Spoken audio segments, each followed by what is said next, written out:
Salve, irmãos, com a paz do Senhor, amém? Amém. Vamos fazer uma breve oração para dar início.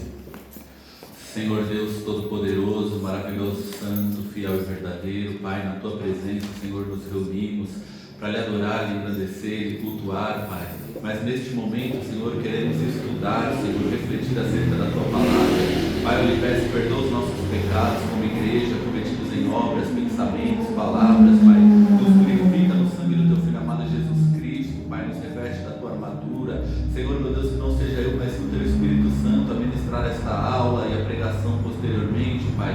Senhor, Tu tens liberdade em nosso meio, cura, exorta, edifica, consola, sara, salva, faz a Tua vontade, faz o Teu querer, vai trazendo em segurança aqueles que aqui estarão conosco. Meu Pai, recebe, Senhor, meu Deus, o culto que a Ti será ofertado, Senhor, como uma oferta suave e agradável às Tuas narinas. Pai, abre o nosso entendimento, abre a nossa compreensão, Pai, e eu lhe peço que cada um aqui, Senhor, meu Deus, cada um de nós, meu Pai, tenha o seu conhecimento aprofundado acerca de Ti, da Tua revelação, das Tuas Escrituras, que o Senhor venha escrever, Pai, na tábua do nosso coração os Teus ensinamentos, as Tuas direções, Teus mandamentos, Pai, no nome de Jesus Cristo. Enquanto estivermos aqui, Pai, vai visitando os nossos lares, os nossos familiares, Pai, livra de todo mal, repreende toda a fúria do inimigo contra nossas vidas, contra nossas famílias, contra os nossos irmãos em Cristo, no nome de Jesus Cristo. Pai, frustra todo o plano e todo o intento do adversário da nossa alma. Pai, nós Te agradecemos por cada bênção, cada provisão, cada livramento, por tudo, Pai, que o Senhor fez e está fazendo e ainda fará pelas nossas vidas. Nos leva a viver no centro da Tua vontade, do Teu querer, Pai. Cumpre em nossas vidas os Teus planos e os Teus propósitos. É o que nós Te pedimos e Te agradecemos em nome de Jesus. Amém, amém, amém. Então, hoje eu vou tentar e eu creio que vai dar certo.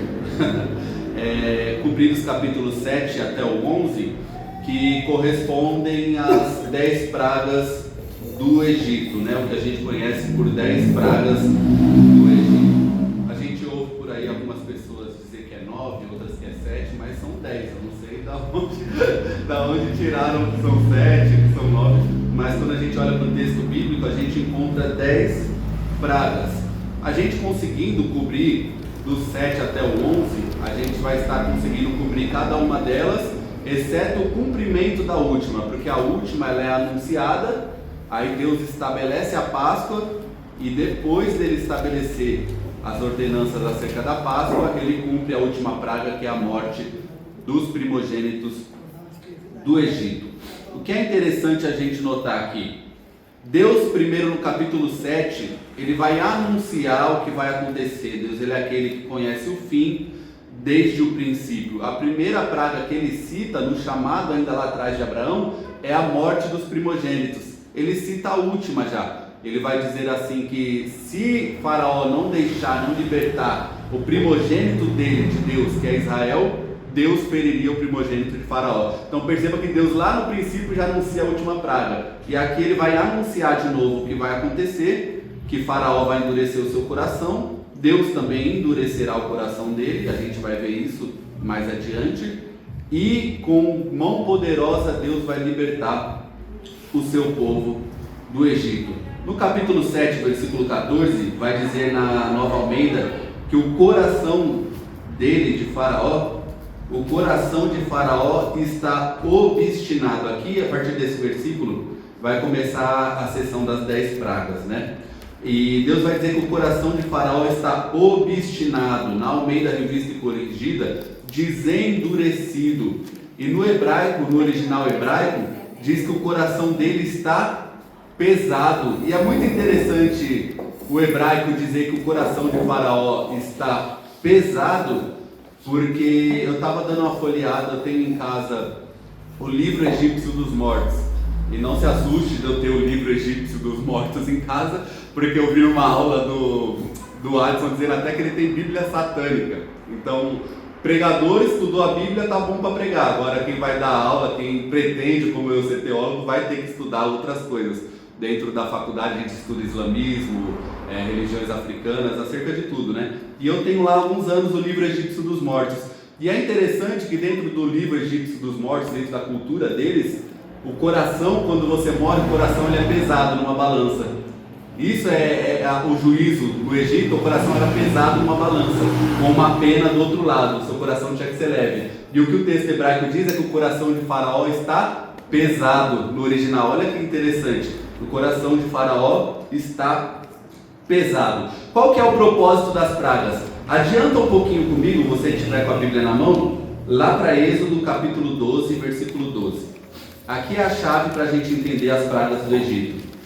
Êxodo capítulo 12, versículo 12.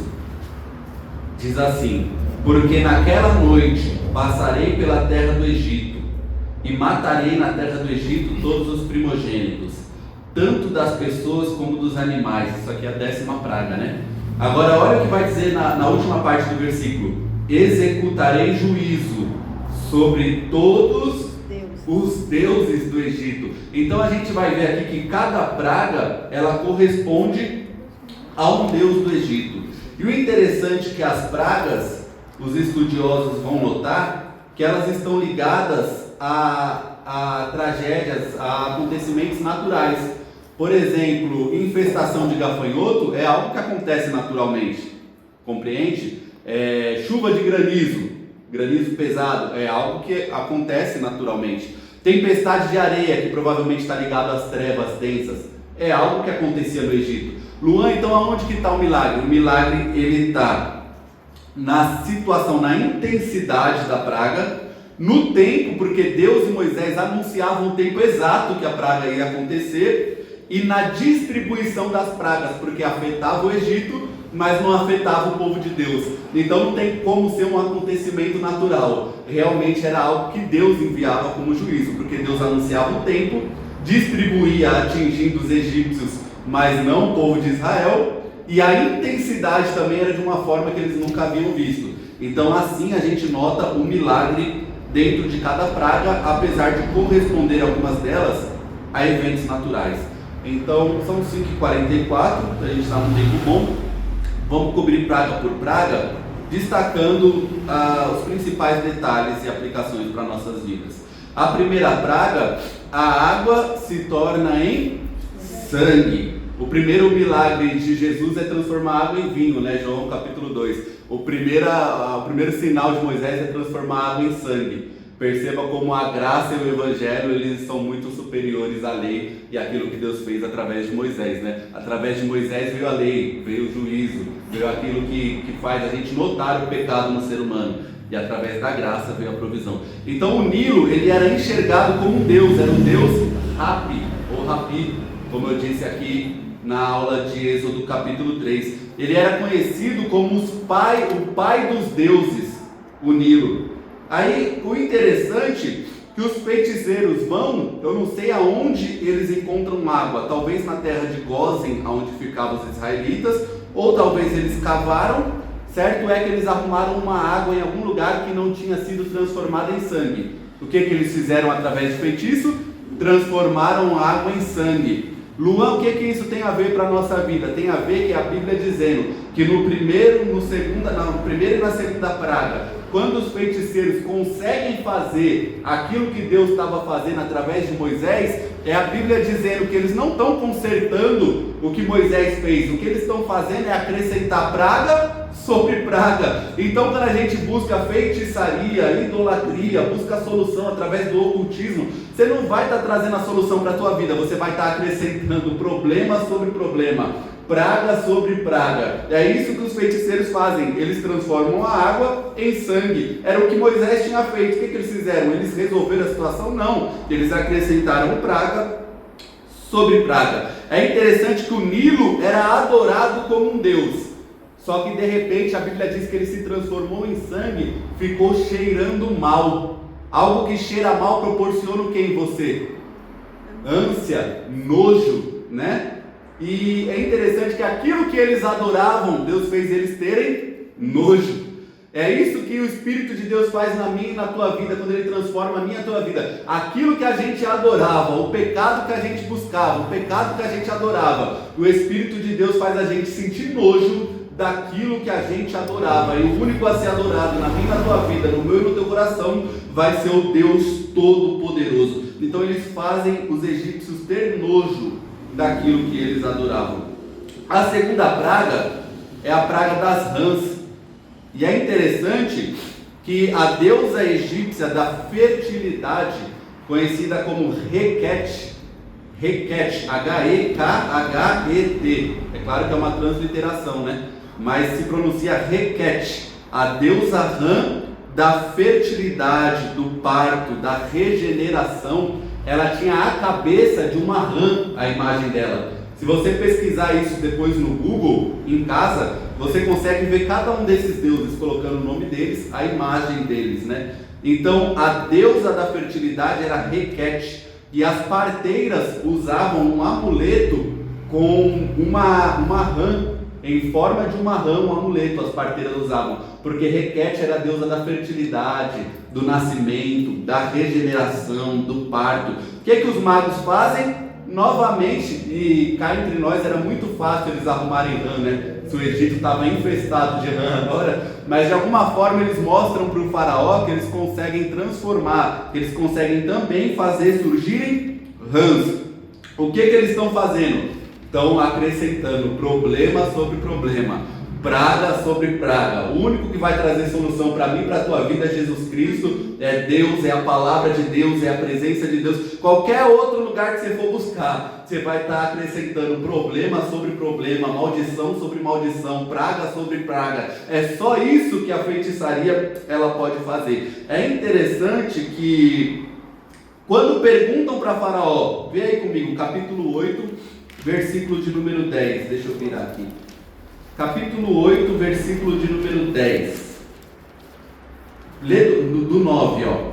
Moisés disse a Faraó, capítulo 8, versículo 9: tenha a bondade de me dizer quando é que eu devorar por você, pelos seus oficiais e pelo seu povo, para que as rãs sejam retiradas de você, das suas casas, e fiquem somente no rio. Até dentro de casa, até dentro do quarto, estava infestado de rã, dentro da casa de Faraó, do palácio de Faraó, da casa dos egípcios.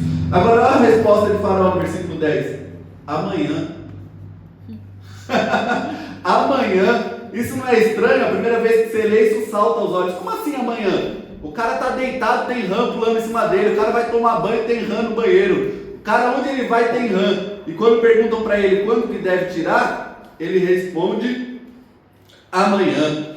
Agora tem duas explicações aqui, uma exegética e uma devocional. Exegeticamente, olhando para o texto, isso aqui é ou um idiomatismo, ele está dizendo quanto antes, a expressão traduziram por amanhã, ou ele está fazendo um teste, ele está querendo dizer, deixa eu ver se é esse Deus mesmo que fez essas rãs entrarem aqui dentro do palácio e sobre todo o Egito, vamos ver se é ele mesmo, se ele consegue na hora certa então tirar. Então em vez de ele falar agora, ele fala amanhã, quero que seja amanhã.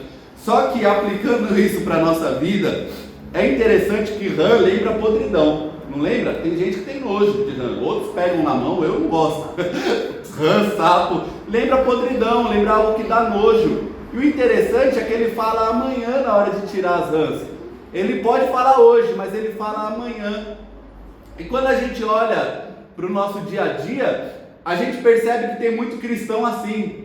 Muita gente assim, aliás, no mundo, né? Tem algo que você tem que se livrar hoje.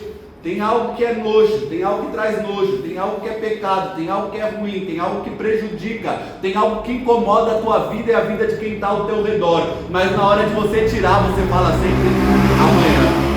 Amanhã eu tento, amanhã eu busco, amanhã eu paro, né? Amanhã eu vou jejuar, amanhã eu vou orar, amanhã eu vou pro culto, amanhã eu vou buscar, amanhã eu soluciono esse problema, amanhã eu largo isso, amanhã eu largo aquele pecado, amanhã eu venço aquilo.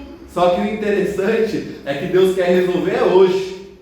Não deixa para amanhã aquilo que Deus quer resolver hoje. Então tem gente que quer ficar na podridão, quer ficar com a rã, quer ficar com a sujeira. Está sempre adiando, está sempre falando amanhã, amanhã, amanhã. Amanhã eu faço, amanhã eu largo, amanhã eu tento, amanhã eu busco. É sempre Amanhã, o que é isso? É procrastinação, né?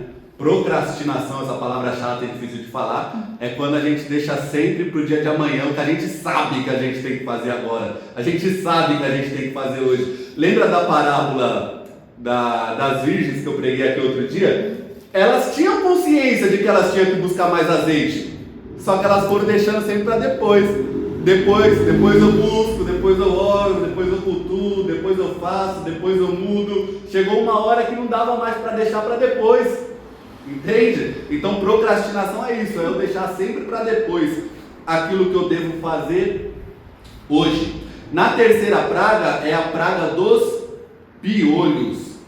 É interessante que os sacerdotes egípcios, eles se raspavam inteiro, cabelo, sobrancelha, barba, os pelos do corpo, se raspava tudo, para não se contaminar com nenhum tipo de inseto. Mas os piolhos eram tantos piolhos Deus proporcionou aqui, que Deus está atingindo até o sacerdócio egípcio. A palavra piolho aqui pode ser também traduzida por aqueles pequenos mosquitos irritantes que entram até na orelha, no nariz, e no Egito isso era comum, tanto que eles ficavam abanando o faraó. Já viu aquelas cenas, né? Que fica aqueles escravos abanando o faraó assim, com aquelas penas, né? Aquelas plumas. Então provavelmente pode se referir a isso, Deus atingindo o sacerdócio egípcio. No capítulo 8, versículo 19, eles vão dizer assim: então os magos disseram a faraó, isto é o dedo de Deus. Porém o coração de faraó se endureceu. Quem endureceu o coração de faraó? Foi Deus? Não. Nas primeiras pragas diz que faraó endureceu o seu próprio coração. Só depois que vai começar a dizer que Deus endureceu o coração dele. O que Deus fez? Deus confirmou um caminho que ele já estava tomando. Sabe quando o Novo Testamento, Romanos e nos Salmos também tem um trecho assim, eu não me recordo qual, que Deus entrega a pessoa ao pecado que ela procura. Deus entrega, diz Romanos, a uma mentalidade reprovável. O que Deus está fazendo? Deus não está causando o pecado dela, Deus está entregando ela para um pecado que ela já está buscando há muito tempo.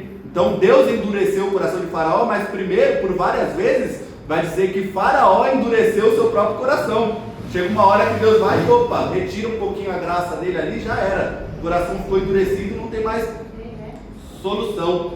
Então é interessante que eles vão dizer que isto é o dedo de Deus. Lucas capítulo 11, versículo 20, os fariseus vão dizer algo, não, Jesus vai dizer, né, respondendo para os fariseus, se isso chegou a vós pelo dedo de Deus. Olha aqui, Lucas 11, versículo 20. Se porém eu expulso os demônios pelo dedo de Deus, certamente é chegado o reino de Deus sobre vocês. Então vamos comparar Jesus aqui com Beelzebu nesse texto, né? O versículo 18. Se Satanás está dividido contra si mesmo, como o reino subsistirá? Isto porque vocês dizem que eu expulso demônios por Beelzebu. A gente já vai ver isso daqui também, dentro dessa aula das pragas aqui, vocês já vão entender. É interessante que Jesus diz que isto foi pelo dedo de Deus, simbolizando o poder de Deus, né?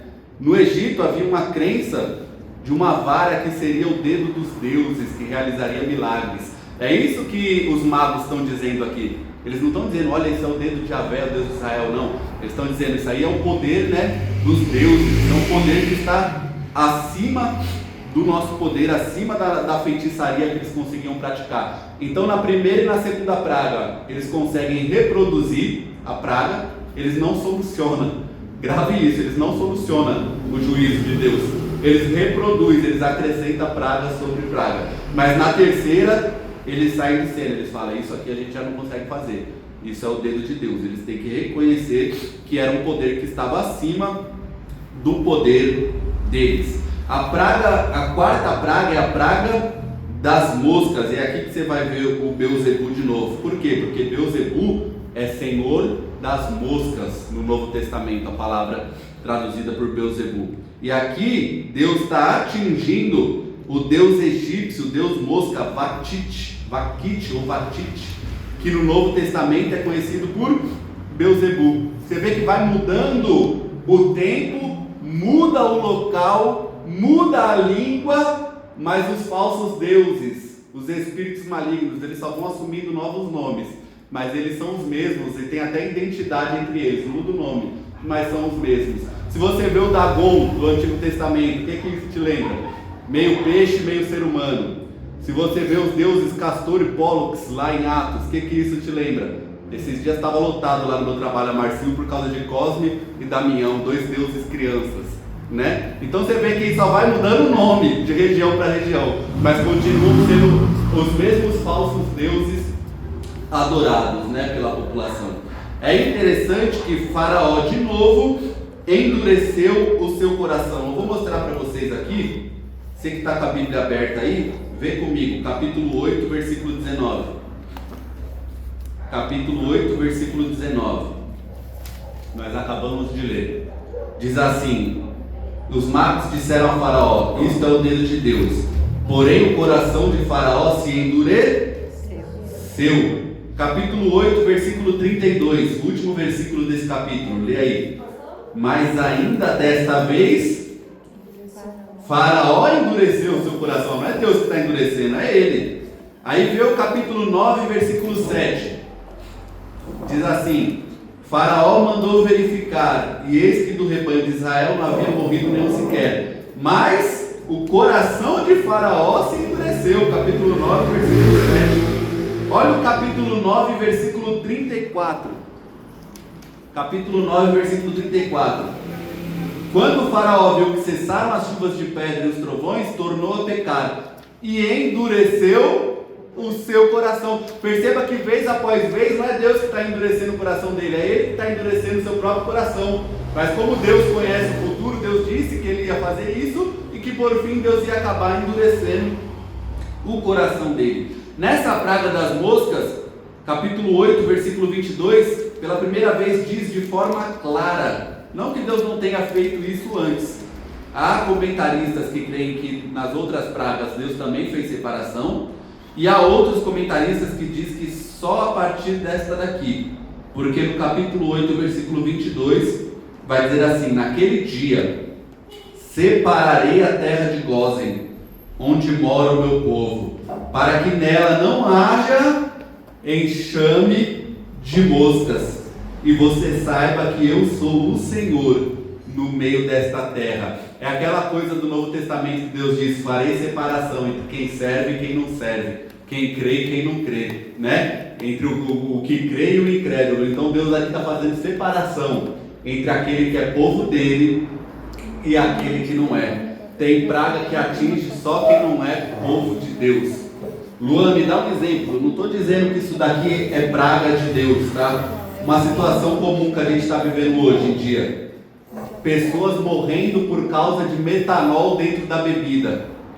O que evita beber uma bebida com metanol? Metanoia. Sabe o que é metanoia? No grego é arrependimento. Um arrependimento verdadeiro, uma metanoia evita a morte por metanol. Um arrependimento verdadeiro, onde você larga a bebida, larga a vida do mundo, pode evitar você de morrer bebendo uma bebida envenenada com metanol. Então perceba que faz separação entre quem é e quem não é. Tem coisa que atinge só quem não é, quem está no Egito, quem está no mundo e não crê no Deus de Israel. Tem um versículo muito lindo, Eclesiastes capítulo 10, versículo 1. Alguém consegue abrir para mim, por gentileza? Eclesiastes capítulo 10, versículo de número 1. Pode ler quando encontrar, porque se eu for abrir... Assim como a mosca morta faz o óleo do perfumador exalar mau cheiro, assim também a tolice pode ter mais peso do que a sabedoria e a honra. Hoje foi no Google, hoje não foi no celular não, ele digitou rápido. Hoje não foi na Bíblia, foi no celular, ele digitou rápido. Mas quando é na Bíblia ele acha o primeiro também. Pai do Senhor, pastor, Pai do Senhor, pastor. É interessante, esse versículo é lindo, Eclesiastes capítulo 10, versículo 1. Eu fui reparar nele esses dias.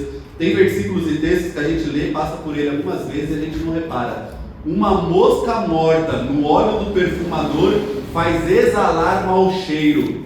A palavra mosca aqui novamente pode ser um inseto, como aqueles que a gente conhece aqui no Brasil por Maria Fedida, sabe? Já viu isso? E quando você mata, exala um cheiro horrível. Então provavelmente pode ser um inseto assim, um insetinho pequeno no óleo do perfumador faz exalar um mau cheiro. Luan, o que isso significa aplicado espiritualmente? um erro, um pecado que a gente vai alimentando, guardando, a gente não quer abandonar, faz exalar mau cheiro em todas as áreas da sua vida. Às vezes o casamento está ruim por causa de algo, um pecadinho que está ocultando e escondendo, né? Às vezes algo está ruim por causa de uma coisa que é pequena, mas que atinge o todo. Então perceba, uma pequena mosca faz exalar um mau cheiro no perfume do perfumista. O Luciano Subirá, eu fiquei sabendo que tem problema com ele, eu não tenho, não conheço ele. O Luciano Subirá, eu estava vendo um vídeo, pastor, ele contou de uma visão que ele teve, que ele via o pote, o vaso do perfumista e a mosca, e aí Deus perguntou para ele, por que a mosca caiu lá dentro? E ele, não sei por quê. Aí quando Deus respondeu, ele falou, nossa, mas que óbvio, eu não tinha percebido. Deus falou, porque não está tampado, proteja a sua santidade. Era simples, era uma tampa. Uma tampa. A gente olha, porque uma tampa sobre o óleo do perfumista não ia cair uma mosca. Aí Deus disse para ele, proteja a sua santidade. Aí ele pregou uma pregação no culto sobre proteger a sua santidade. Às vezes a gente acha só que temos que evitar grandes erros e grandes pecados escandalosos, mas às vezes é as pequenas coisas, as pequenas distrações que tiram a gente do foco e da presença de Deus, amém? Então proteja a sua santidade. O capítulo, eu ia falar capítulo, hoje eu dividi aqui em pragas, estamos cobrindo do 7 ao 11. Na quinta praga é a peste nos animais. O culto egípcio precisava do rebanho saudável, puro. Isso não era só uma questão de Israel, né, que a ovelha ali, o cordeiro tinha que ser sem defeito. Não, para os egípcios também precisava do animal saudável para fazer sacrifícios para Deus Apis, Deus Mineves, Deus Bois, que a imagem deles era de bois. Precisava do rebanho saudável, aí Deus vai e atinge o rebanho. O que Deus está fazendo? Aquilo que a gente viu em Êxodo 12:12b. Deus está atingindo os deuses egípcios, Deus está acabando com o culto idólatra egípcio. Deus está atingiu os ídolos principais, atingiu os sacerdotes, agora está atingindo aquilo que seria a oferta para os deuses deles. Deus está acabando com o culto egípcio. Se está tendo culto egípcio na sua família, eu quero profetizar que Deus vai pôr um fim nesse culto egípcio. Deus vai trazer para a presença do Senhor, vai adorar o nome dele, vai se converter. Deus, ele é aquele que acaba com o culto egípcio, acaba com o culto idólatra, acaba com o culto pagão, acaba com o culto deformado e traz para a presença dele, para adorar o nome dele. É interessante que quando Israel sai do Egito, a gente vai ver isso em uma aula, não sei quantos dias para frente, em Êxodo 32, o que eles fazem? Moisés demorou para descer do monte, o que eles fazem? Vamos construir um ídolo, um Deus. O que eles constroem? Um bezerro de ouro. Por quê? Ele está acostumado a ver no Egito bezerro de ouro. Então para eles a forma de adorar é um bezerro de ouro, eles constroem um bezerro de ouro. Porque Moisés está demorando para descer, eles cansam de esperar e se perdem. Tem muita gente porque, Jesus está demorando para voltar, eu posso me perder mais um pouquinho, cuidado, eu posso descer, eu posso demorar mais um pouquinho porque Jesus está demorando para descer, cuidado. Aí eles adoram, constroem um bezerro de ouro. Moisés desce, alguns conhecem a história, ele vai moer aquilo, vai jogar na água, vai dar para beber, a gente vai ver depois. Mas é interessante que Deus tira do homem aquilo que ele adora. Deus tira do homem, Matthew Henry tem essa frase no comentário dele, Deus tira do homem aquilo que ele adora. Eu no mundo eu adorava o pecado, adorava a bebida, adorava a droga, adorava tudo que não presta. Deus, graças a Deus, tirou isso da minha vida. Deus, ele é aquele que tira do homem aquilo que ele adora, aquilo que hoje parece que é o mais importante para você. Deus, ele pode tirar aquilo que você idolatra, para ele ser o primeiro lugar no meu e no teu coração. A praga de número 6 é a praga das úlceras. Tumores, Deus vai pôr tumores nos magos e nos animais. É interessante que tem a deusa Sekhmet, S-E-K-H-M-E-T, Sekhmet. Ela é conhecida, se você pesquisar, como a deusa da cura no Egito. Olha que interessante. Só que aí Deus pôs úlceras nas pessoas e nos animais. E a Bíblia diz que até os magos e os sacerdotes, eles não podiam ter esse tipo de enfermidade, senão acabava com a possibilidade deles praticarem o culto deles. Eles são atingidos por essas úlceras. Só que a deusa da cura não foi capaz de curar os magos, os feiticeiros e os sacerdotes egípcios. O que Deus está fazendo? Agora Deus acabou com o sacerdócio egípcio. Eles estão impossibilitados de praticar os seus cultos. A 7ª praga é a praga da chuva de pedras. Pode ter sido aí uma chuva de granizo, né? Granizos grandes, né? Como a gente já viu algumas vezes aí, né? Aqueles que é perigoso até matar uma pessoa do tamanho da pedra, né? Você já viu notícia assim no jornal? Acho que todos já viram, né? Uma chuva de pedras muito grande. E Deus novamente, capítulo 9, versículo 20, diz assim: olha que interessante agora. Até aqui, Deus tinha feito separação entre o povo de Israel e o povo do Egito. Só que agora Deus vai anunciar essa 7ª praga, chuva de pedras, e no versículo 20 do capítulo 9 vai dizer assim: aqueles oficiais de Faraó que temiam a palavra do Senhor fizeram com que os seus servos e o seu gado fugissem para as suas casas. A praga estava atingindo o povo do Egito e não atingia o povo de Israel. A separação era entre o povo do Egito e o povo de Israel. Agora Deus faz uma separação entre aquele que crê e aquele que não crê. Se for egípcio, mas crê no Deus de Israel, guarda o gado que não vai ser atingido. A separação não é mais entre Egito e Israel. A separação aqui já é entre aquele que crê e aquele que não crê. Mesmo num contexto de juízo, de correção, a porta da graça e da misericórdia ela ainda está aberta para aquele que crê na palavra do Senhor. O contexto é de praga, é de juízo, é de correção de Deus.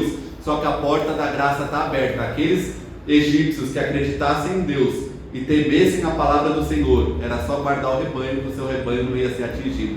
Alguns temeram e se livraram do juízo, outros não. Então perceba a separação que Deus faz entre quem crê e quem não crê. Desde o princípio, quando Deus chama Abraão, ele diz que nele todas as famílias da terra seriam benditas. No Antigo Testamento diz que Israel era para ser luz para as nações. Você vai ver muitas vezes o povo de Israel no Antigo Testamento, no Novo Testamento, e até hoje, se você for, você corre o risco de tomar uma cusparada nas ruas de Jerusalém, se você for um cristão, de um judeu ortodoxo. Por quê? Porque eles não entendem que eles têm que ser luz para as nações. A diferença que Deus faz aqui não é entre Israel e Egito. No começo foi, mas agora é entre aquele que crê e aquele que não crê. E glória a Deus que nós não somos judeus de nascimento, mas nós cremos no Deus Todo-Poderoso. Nós fazemos parte da noiva do Cordeiro. Então quem acreditasse, guardava ali os seus animais, a chuva de pedra não ia atingir. E é interessante que Osíris é o Deus da agricultura, e Deus está destruindo as plantações deles através de uma chuva de pedra. O trovão era considerado voz dos deuses, mas a chuva está vindo com trovoada, está vindo com chuva de pedra e devastando a nação do Egito. Perceba que Deus está atingindo tudo aquilo que eles adoram, tudo aquilo que eles creem, tudo aquilo que é ligado a um falso Deus egípcio. Deus está atingindo, destruindo, devastando, impossibilitando. Na 8ª praga é a praga dos gafanhotos, mas na verdade é uma locusta. Luan, qual é a diferença? Eu também não sabia, mas quando eu joguei no Google, depois você joga aí, Google Imagens, locustas, você vai ver que é um gafanhoto assustador. É aqueles gafanhotos que Deus diz, né? Cortador, migrador. É um gafanhoto grande, diferente.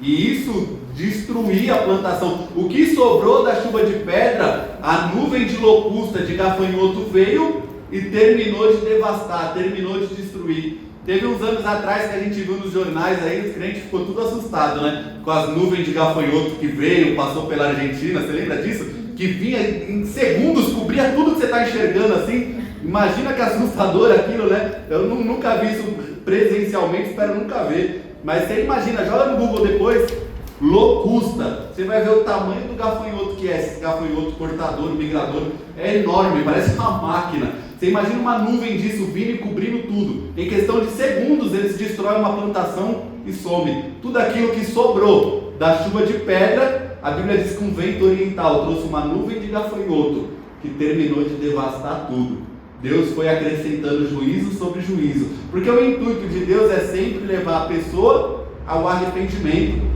Eu disse aqui no outro domingo, Satanás tenta para te destruir, Deus te prova para te aprovar e te ver abençoado. Quando Deus te corrige, não é para te fazer mal, não é para te destruir, é para a gente se consertar diante dele e ter uma vida alegre na presença do Senhor. É interessante que Nut, N-U-T, Nut, era a deusa egípcia do céu. Só que de repente, a Bíblia diz, capítulo 10, versículo 13, que está vindo um vento oriental, e depois quem leva embora os gafanhotos é o vento leste. Ela era a deusa do céu, adorada, mas ela não foi poderosa para impedir um vento oriental trazer o gafanhoto e um vento leste levar os gafanhotos embora. Osíris e Ísis eram os deuses ligados à agricultura, mas novamente eles foram humilhados, porque agora nem a agricultura sobrou. O que tinha sobrado da chuva de pedra foi agora devastado. Os agricultores, eles portavam, a cultura diz, amuletos em forma de gafanhoto no peito para afastar o mal. Aí vem o nosso Deus, e não deixa de ser um toque de ironia na história, né, na vida. Vem o nosso Deus e manda uma nuvem de gafanhoto. Aquilo que eles carregavam no peito. As parteiras carregavam uma rã no peito. De repente Deus mandou a praga de rã. Os agricultores carregavam um amuleto em forma de gafanhoto. Deus mandou uma praga de gafanhoto que devastou a plantação deles. Então um vento trouxe e um vento levou. O vento oriental trouxe, vento leste levou. Os ventos obedecem à voz do meu e do teu Senhor. Luan, você vê isso, Novo Testamento. Lembra? Jesus caminhando sobre o mar. O vento, ele obedece ao nosso Senhor. Lembra os discípulos desesperados, com medo de morrer, no mar da Galileia, que não é um mar, é uma lagoa, mas é tão grande que eles chamavam de mar. Estão desesperados, achando que vai morrer. E Jesus está descansando, está cansado. A pregação, a missão foi longa. Está deitado descansando. Eles acordam Jesus desesperado. A Bíblia diz que Jesus, com uma ordem, repreende o vento. Era uma tempestade de vento. Jesus, com uma ordem, repreende o vento para, o mar se acalma. Só que o detalhe que a gente não vê, os discípulos ficam mais assustados depois que Jesus faz isso. Porque você imagina, o entendimento deles é progressivo, eles vão aos poucos entendendo quem é o Jesus que está com eles. Imagina você estar num barco, quase morrendo afogado, tempestade, você desperta Jesus, mestre, a gente vai morrer. O mestre levanta, dá uma ordem, tudo se acalma. Imagina como você ia ficar assustado com isso.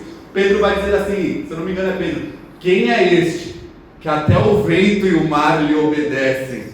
Eu não sei qual é o vento, qual é a tempestade que você está passando, se o mar está tribuloso na sua vida, mas Jesus Cristo é aquele que, com uma ordem, ele faz cessar todo o vento, faz cessar a tempestade, faz acalmar o mar e traz uma bonança sobre a minha e sobre a tua vida. Então acredite nisso, virá tempos de bonança, virá tempos de calmaria. Jesus, com uma ordem, pode fazer cessar o vento e a tempestade contra a minha e contra a tua vida. A gente tem 15 minutos e 2 pragas ainda.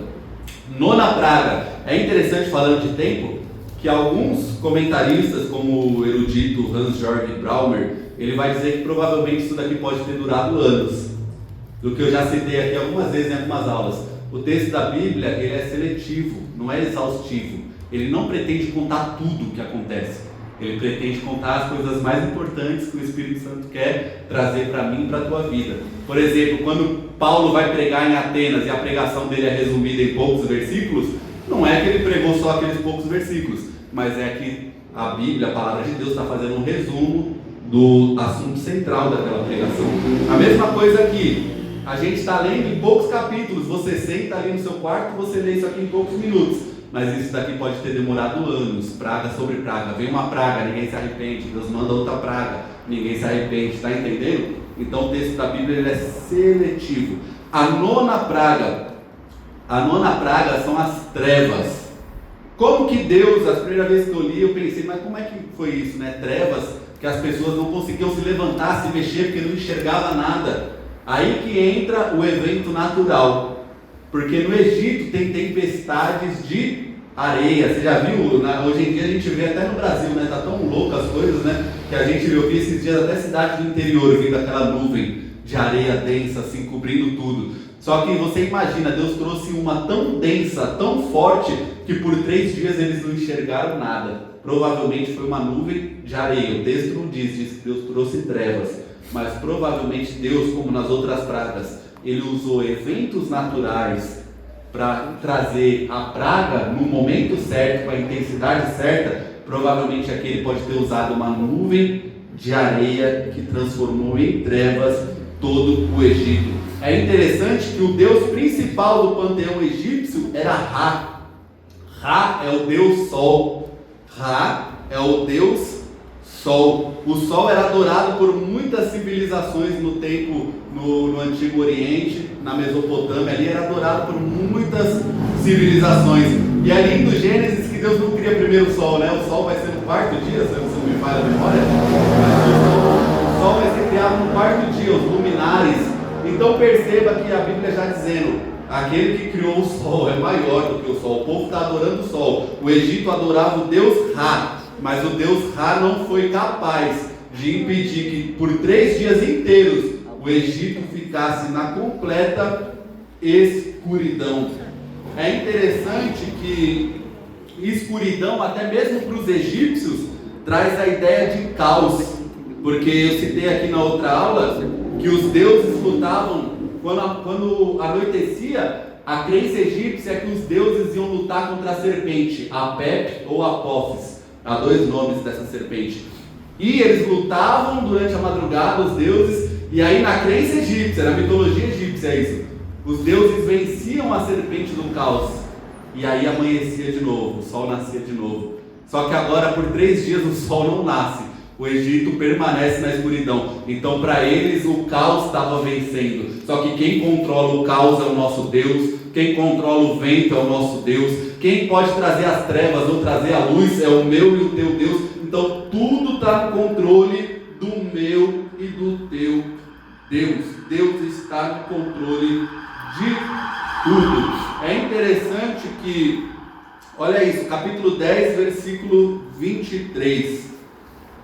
Capítulo 10, versículo 23, diz assim: os egípcios não podiam ver uns aos outros, e ninguém se levantou do seu lugar durante 3 dias, porém todos os filhos de Israel tinham claridade nas suas casas. Casa de crente não é lugar de trevas, é lugar de luz. Pode ter trevas lá fora, mas na minha e na tua casa tem luz. Pode ser local de caos lá fora, mas na minha e na tua casa tem que ser local de paz, de luz, de palavra de Deus, de oração, de louvor, local de comunhão, de alegria entre os teus. Casa de crente é lugar de luz e não de trevas. Interessante que aqueles que estavam perseguindo o povo de Deus permaneceram 3 dias sem conseguir sair do lugar devido à escuridão. E Deus, Ele é aquele que paralisa o meu e o teu adversário. A gente não luta contra a carne nem contra sangue, mas contra espíritos. E o espírito que vem contra a nossa vida, Deus, Ele é aquele que paralisa no nome de Jesus Cristo. Vindo o inimigo, vai dizer o profeta, vindo o inimigo como uma torrente de águas, o Espírito do Senhor arvorará contra ele a sua bandeira. É Deus que guarda a tua casa, é Deus que traz luz à tua casa, é Deus que paralisa aqueles que te perseguem e impedem que eles atinjam a tua vida. Louvado seja o nome do Senhor. A 10ª praga, para a gente cobrir a 10ª praga, aqui vai ser o anúncio da 10ª praga. A gente conseguiu cobrir, a gente tem 10 minutos, então conseguimos cobrir as 10 pragas de forma rápida e básica, é óbvio. Eu tinha escrito 3 páginas, mas a pastora falou para acabar esse ano o êxodo, então eu resumi em uma folha só. A pastora quer acabar o êxodo esse ano, eu peguei as 3 folhas, juntei e fiz uma folha só. São a 10ª praga, é a morte dos primogênitos. Faraó, ele é adorado como um deus do Egito. E o seu herdeiro é o herdeiro do trono. Então o herdeiro de Faraó, que é considerado um deus, também é considerado divino. Só que o herdeiro do trono, agora Deus vem e ceifa a vida dele, porque Faraó não deixou Israel, que Deus disse que era o primogênito de Deus, sair quando Deus pediu. Então Deus vem e ceifa aquela vida. Deus está atingindo agora o último Deus, que é o Deus Faraó, que ele era adorado como Deus, e o seu filho era herdeiro. Agora na 10ª praga, Deus vai atingir o trono do Egito. O filho era considerado divino como o pai. É interessante que culturalmente os escravos recebiam presentes quando eles eram libertos. Chegava o ano da sua libertação, ou o seu, entre aspas, dono resolvia, o seu senhor resolvia libertá-lo, dava presentes. E agora tem cerca de 2 milhões de pessoas, porque são 600 mil homens com mais de 20 anos, fora a tribo de Levi. Se você acrescentar mulheres e crianças, dá quase 2 milhões, se estimam quase 2 milhões de pessoas saindo do Egito. Em números tem 2 recenseamentos, 2 contagens, que dá mais de 600 mil homens com mais de 20 anos. São quase 2 milhões de pessoas saindo do Egito, e não saindo de mãos vazias, mas com presentes, com ouro, com prata, com vestes, com tudo aquilo que Deus proporcionou para ele através dos egípcios. Por quê? Primeiro que o Egito está com medo deles, tanto da figura de Moisés quanto dos hebreus. Depois de 10 pragas, pastor, imagina o respeito que o hebreu tinha, né? Você está andando, eu sou hebreu. A praga atinge os egípcios, mas nós não atinge, né? O Moisés, aqui o nosso profeta, entra lá, não precisa nem... Seria o salão oval, vamos colocar aí, do presidente dos Estados Unidos, para se reunir com o presidente. O Moisés entra lá no salão oval do faraó e fala com ele a hora que quer, e ainda anuncia a praga e sai de lá, ó, com o nariz empinado ainda. Quem manda, quem está acima de Faraó é Moisés. Lembra da vara? A vara de Arão, que é a vara de Moisés, é a mesma vara, viu? É um evangelho só, é um instrumento só, é uma palavra só, independente, né, de placa. Se está pregando o evangelho correto, é uma vara só. A vara de Arão e de Moisés engole a vara dos magos, mostrando que quem estava acima de Faraó era Deus. Então Moisés ali, ele está acima de Faraó, ele se apresentava lá com respeito, com autoridade diante de Faraó. E agora eles saem com presentes. E é interessante, a execução dessa praga, ela só vai ocorrer no capítulo 12. E a gente está encerrando aqui no capítulo 11 hoje. Por quê? Porque entre o anúncio e o cumprimento, vai ter o anúncio da Páscoa. Então eu vou ter que deixar isso para a próxima aula, senão ia ficar estranho, né? A gente pular a Páscoa. Como assim pular a Páscoa? Não tem como, né? O que para nós é a ceia do Senhor, no Antigo Testamento é a Páscoa. Inclusive foi numa refeição de Páscoa que Cristo pega o vinho e ele estabelece a nova aliança. O cordeiro não estava na mesa em nenhum dos evangelhos. Por quê? Porque o cordeiro é o meu e o Deus Jesus Cristo. Eis aí o cordeiro de Deus que tira o pecado do mundo. Então não tem como. O que a cruz de Cristo é para a igreja e para o Novo Testamento, a Páscoa é para os judeus, o povo de Israel. O que para nós é a cruz de Cristo, a Páscoa é para eles, para os judeus que não creem em Cristo. O evento central de salvação do Antigo Testamento é a Páscoa, está entendendo? Para nós, o evento central de salvação, cruz de Cristo. Para o judeu, a Páscoa. Então a gente vai ter que deixar a Páscoa para uma aula, para a gente entrar direito no assunto. A execução da 10ª praga só acontece no 12. Eu vou correr, a gente tem 5 minutos, meu Deus do céu. À meia-noite passou o anjo da morte. A gente vai ver isso melhor na outra aula, tá? A gente só tem 5 minutos. À meia-noite passou o anjo da morte sobre o Egito. O destruidor, o anjo da morte, ele passa sobre o Egito ali. A mando de Deus, ele vai ceifar os primogênitos do Egito. É interessante, a meia-noite é a hora mais escura. Algumas religiões vão dizer que é a hora, né, de fazer trabalhos malignos. O Gu já colocou a contagem, meu Deus do céu. Mas o inimigo não tem relógio. À meia-noite o Senhor matou os primogênitos do Egito. Agora eu vou me empolgar, só para relógio. À meia-noite ouviu-se um clamor. Aí veio o noivo. À meia-noite, Atos 16, Paulo e Silas louvavam e cantavam na prisão. E Deus mandou um terremoto, um movimento inesperado para libertar os filhos dele. Então Satanás não tem relógio, Satanás não tem horário. A meia-noite também pertence ao meu e teu Deus. 1 hora é dele, 2 horas é dele, 3 horas é dele. Qualquer hora pertence ao meu e ao teu Deus. À meia-noite, na hora mais escura, talvez você esteja passando pelo que eu passei há anos atrás, na hora mais escura da tua vida, mas é hora de Deus te dar livramento, é hora de Deus te levantar, é hora de Deus te visitar, fazer morada na tua vida e te livrar dessa escuridão. O segredo do livramento, qual que era, Luan? O sangue do Cordeiro na porta. Se o sangue do Cordeiro, o sangue de Jesus, eu sinto a presença de Deus, estiver sobre a minha e a tua casa, a minha e sobre a tua vida, a morte não vai atingir, o mal não vai atingir, porque o Cordeiro, o sangue do Cordeiro está sobre a minha e sobre a tua vida. Vamos para mais um ponto, virou pregação, glória a Deus. Primeira praga a ser citada e a última a ser executada. Vamos encerrar. A primeira praga a ser anunciada lá no chamado de Moisés foi que Deus ia matar os primogênitos do Egito. E a última coisa que ele faz aqui, ceifar a vida dos primogênitos do Egito. O que é isso, Luan? Isso é o Deus que conhece o fim desde o princípio. Então, se Ele te fez uma promessa na sua vida, creia que Ele conhece o fim desde o princípio. Pode estar tudo de um jeito que você fala impossível, mas é essas impossíveis mesmo as promessas que Ele gosta de cumprir. Ele conhece o fim desde o princípio. Amém? Vamos orar e encerrar para a gente arrumar as cadeiras. Deus Todo-Poderoso e Santo, graças te damos por este momento, por essa oportunidade de estar na tua presença, lhe adorando, lhe engrandecendo, Pai, refletindo acerca da tua palavra. Pai, escreve, Senhor, essa palavra na tábua do nosso coração, dê crescimento nessa semente que foi semeada no nosso espírito nessa noite. Continua falando conosco, recebe o culto a ti ofertado, manifesta a tua vontade e o teu querer em nosso meio. É o que nós te pedimos e te agradecemos, em nome de Jesus. Amém e amém. Louvado seja o nome do Senhor. Amém.